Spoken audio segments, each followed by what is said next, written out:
أعوذ بالله من الشيطان الرجيم بسم الله الرحمن الرحيم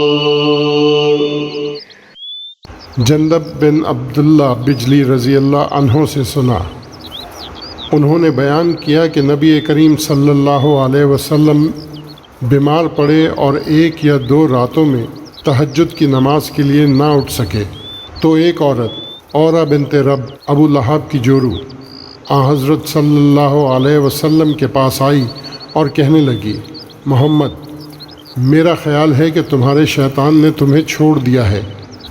اس پر اللہ تعالیٰ نے یہ آیت نازل کی، وَالضُّحَىٰ، قسم ہے دن کی روشنی کی اور رات کی جب وہ قرار پکڑے، کہ آپ کے پروردگار نے نہ آپ کو چھوڑا ہے اور نہ وہ آپ سے خفا ہوا ہے۔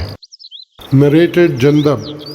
Once the Prophet, peace be upon him, fell ill and did not offer the night prayer, tahajjud prayer, for a night or 2.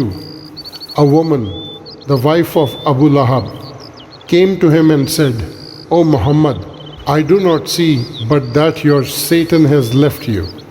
Then Allah revealed Surah Ad-Duha, by the forenoon and by the night when it darkens or is still, your Lord has not forsaken you nor hated you.